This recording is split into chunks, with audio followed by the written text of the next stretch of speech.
अस्सलाम वालेकुम students, I hope आप खैरियत से होंगे। माइक्रोसॉफ्ट वर्ड पेपर टाइपिंग या पेपर डिजाइनिंग के लिए कितना सूटेबल है, या फिर टीचर्स के लिए अगर पेपर डिजाइन करना हो एग्जामिनेशन के लिए, तो बच्चों के लिए क्या वो पेपर क्रिएट या डिजाइन कर सकती हैं? बिल्कुल वो कर सकती हैं, और इसके लिए कोई स्पेसिफिक फीचर नहीं होता, बल्कि एमएस वर्ड के अंदर ही जो टूल्स हमने ऑलरेडी डिस्कस किए हुए हैं या अपने प्लेलिस्ट के अंदर जो हमने डिफरेंट क्लासेस में पढ़ा है, वही हम इम्प्लीमेंट करेंगे अपने प्रैक्टिकल फाइल के अंदर, और ये सीखते हैं कि किस तरह से हम माइक्रोसॉफ्ट वर्ड के अंदर पेपर डिजाइन कर सकते हैं और पेपर क्रिएट कर सकते हैं। स्पेसिफिकली यहाँ पे मैं डिस्कस करूंगा उन पेपर्स के बारे में जो बच्चों के लिए बनाए जाते हैं, और उसके अंदर एक्टिविटी बेस्ड जो डिजाइनिंग होती है, जो क्रिएशन होता है, जो कंटेंट होता है, वो किस तरह से बनाया जाता है। और स्पेसिफिकली इंग्लिश का जो पेपर होता है उसके अंदर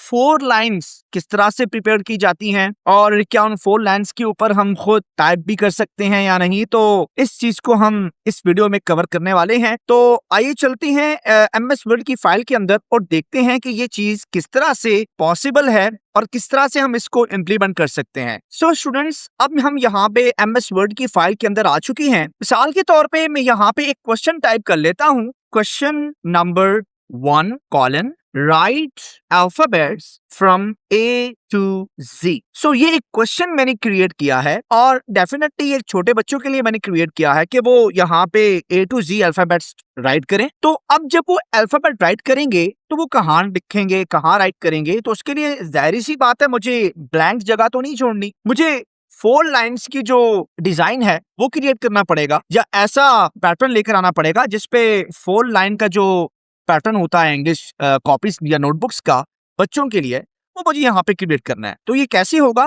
सिंपल वे, शेप्स का यूज नहीं करना। यहाँ पे आप शिफ्ट प्लस अंडरस्कोर का बटन जब आप प्रेस करेंगे तो वो एक लाइन जो है वो क्रिएट करता है। आप देखिए, मैं शिफ्ट दबाए रखता हूँ, शिफ्ट को होल्ड किए हुए यहाँ पे मैं अंडरस्कोर का बटन प्रेस किए रखता हूँ, तो ये कंटिन्यूसली तब तक चलता रहेगा जब तक मैं इसको छोड़ूंगा नहीं, और जब तक मैं इसको प्रेस किए रखूंगा ये इस तरह से इसको टाइप करेगा। डेफिनेटली ये एक टेक्स्ट का पार्ट है, तो जब ये 4 लाइंस कंप्लीट हो जाएं तो एंड पे जाके थोड़ा सा स्लो हो जाए, और स्टेप वाइज इसको इस तरह से करके आप एंटर कर दें, और मजीद एक दफा और एंटर कर दें ताकि 1 लाइन की स्पेस आपको मिल जाए, और अगेन जो है वो आप यहाँ से दोबारा ये जो लाइंस हैं वो क्रिएट करना शुरू कर दें। लेकिन दोबारा लाइंस को यहाँ पे आपने मैनुअली क्रिएट नहीं करना, बल्कि यहाँ से आप माउस की मदद से इसको कॉपी कर लें। ये जो एरिया जहाँ से आपने क्रिएट किया है, आप उस एरिया को कॉपी करें और रेलेवेंट एरिया पे आकर अपने कर्सर को प्लेस करें और कंट्रोल वी से पेस्ट कर दें। देन मजीद एक लाइन के फासले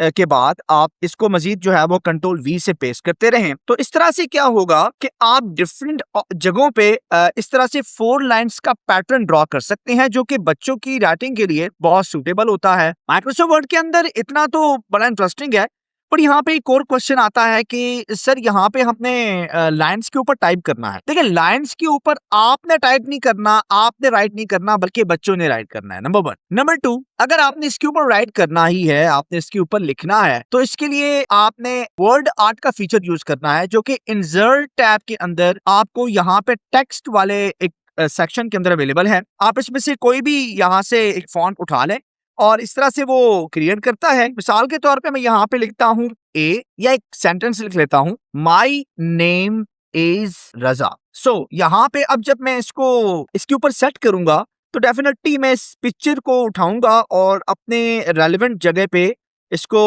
एडजस्ट करूंगा, और देखता हूं कि मुझे कितना एरिया और कितना इसका साइज रिक्वायर्ड है कि वो एग्जैक्ट 4 लाइंस के पॉलिसी के अकॉर्डिंग या उसके जो रूल्स के अकॉर्डिंग उसके ऊपर सेट हो जाए। तो मैं यहाँ से इसका जो साइज है वो थोड़ा बड़ा कर लेता हूँ, और उसके अकॉर्डिंग मैं इसको एक्सपेंड कर देता हूँ। तो आप देखें कि यहाँ पे इस तरीके से आपको सेटिंग करना होगी, और सेटिंग कर लेने के बाद आप का जो टेक्स्ट है वो इस तरह से यहाँ पे मैनेज होगा। ओके, यहाँ पे मैं इसका फॉन्ट चेंज कर लेता हूँ, फॉन्ट में न्यू टाइम्स रोमन को यहाँ पे यूज कर लेता हूँ। तो आप देखिए यहाँ पे इस तरीके से आप इसको यूज कर सकते हैं। सो यहाँ पे तो इस तरह से पॉसिबल जरूर है, लेकिन लाइन के ऊपर टेक्स्ट टाइप करना पॉसिबल नहीं होगा।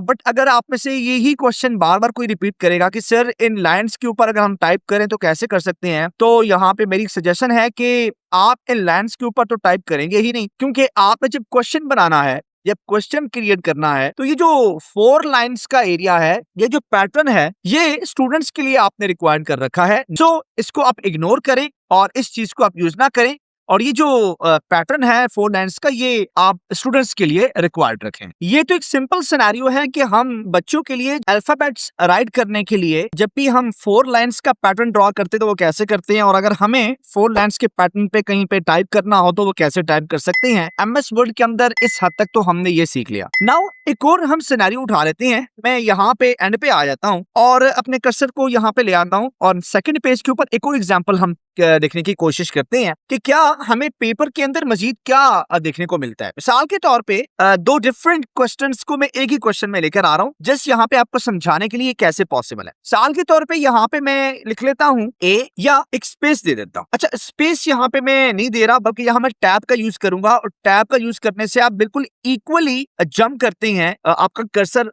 इक्वल जंप कर रहा होता है। तो मैं यहाँ पर टैब की मदद से आगे मूव कर दिया मैंने कर्सर को, और अंडर शिफ्ट एंड अंडरस्कोर की मदद से अगेन डैश लगाई, और अगेन टैब 2 दफा टैब यूज किया, और यहाँ पे मैं लिख रहा हूँ बी, देन मैंने 1 दफा और देन 2 दफा टैब यूज किया, और अगेन मैं शिफ्ट एंड अंडरस्कोर की मदद से एक डैश लगा रहा हूँ। इसी तरह से मैं नेक्स्ट पे आ जाता हूँ, और यहाँ टैब की मदद से आगे आके मजीद मैं जो है वो डैश यूज करता हूँ, और टैब की मदद से 2 दफा टैब यूज करूंगा। यहाँ पे एच यूज कर लेता हूँ, और टैब की मदद से मजीद कर्सर को आगे प्लेस करके मैं डैश यूज कर लेता हूँ। तो ये एक तरीका होता है डिजाइनिंग का कि आप इस क्वेश्चन को इस तरह से पॉसिबल बना सकते हैं। ओके, मिसाल के तौर पे यहाँ पे एक और क्वेश्चन हम जनरेट कर लेते हैं। मिसाल के तौर पे ये क्वेश्चन पूछने का अंदाज डिफरेंट भी हो सकता है, बट मैंने जिस यहाँ पे एक एग्जाम्पल कोड की है कि स्टूडेंट हमें ये बताए कि जो भी हम बात पूछना चाह रहे हैं वो किस अल्फाबेट से स्टार्ट होती है। मिसाल के तौर पे यहाँ पे मैं एक पिक्चर बच्चों के लिए यहाँ पे ले आता हूँ, इंसर्ट कर लेता हूँ। एक पिक्चर में स्टॉक इमेजेस से ले आता हूँ। मैं ये वाला एक एप्पल की पिक्चर ले लेता हूँ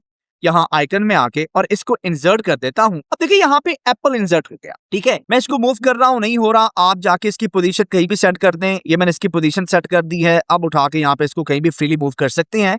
ये फीचर हम ऑलरेडी पढ़ चुके हैं प्लेलिस्ट के अंदर। सो स्टूडेंट्स, अब हमने यहाँ पे एप्पल की पिक्चर के सामने अल्फाबेट्स लेकर आने हैं, जिसमें स्टूडेंट्स उस पे टिक करेगा या इनसर्कल करेगा कि वो कौन सा अल्फाबेट है जिससे इस पिक्चर का जो नेम है वो स्टार्ट होता है। तो चूंकि एक एप्पल है, एप्पल ए से स्टार्ट होता है, तो इसके लिए मैं पहले तो इसकी प्लेसमेंट कर दूं। देन इसके लिए जो चीज आपने यूज करनी है वो इंसर्ट टैब के अंदर जाकर वर्ड आर्ट का ही ऑप्शन यूज करें, और यहाँ पर जस्ट आपने इस टेक्स्ट के अंदर ए लिख देना है, और इस टेक्स्ट की शेप अगर थोड़ा सा बड़ा करनी है तो आप उसकी सेटिंग कर सकते हैं।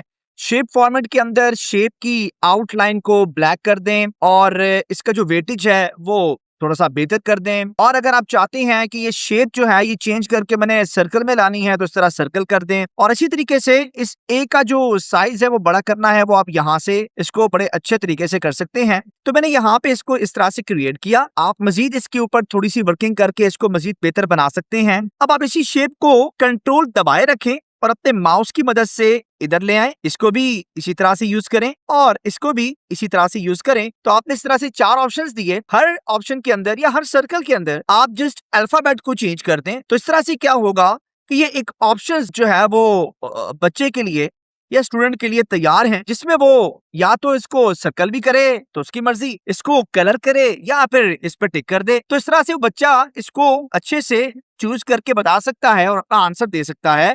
तो ये भी एक पैटर्न होता है पेपर डिजाइन के अंदर, जब आप किड्स के लिए या बच्चों के लिए या मॉन्टेसरी सेक्शन के बच्चों के लिए कोई एक्टिविटी तैयार कर रहे होते हैं। सो ये कुछ एग्जांपल्स थी जो कि बताना बहुत जरूरी है कि इंग्लिश के पेपर के अंदर स्पेसिफिकली हम किस तरह से बच्चों का पेपर डिजाइन करते हैं, और इस पेपर के अंदर हमें डिफरेंट सिनेरियोज देखने होती हैं। समटाइम पैटर्न्स, लाइन के पैटर्न्स होती हैं, समटाइम आफ्टर एंड बिफोर के एनालिसिस होते हैं, बच्चों से इस किस्म के क्वेश्चंस होते हैं, स्टार्टिंग अल्फाबेट का पूछ रही होती हैं पिक्चर्स लगाकर। तो इस तरह से जो क्वेश्चंस होते हैं उनको किस तरह से हम यहाँ पर डिजाइन कर सकते हैं, ये एक तरीका है। तो इस तरह से आप बच्चों के लिए एक अच्छा सा पेपर डिजाइन कर सकते हैं।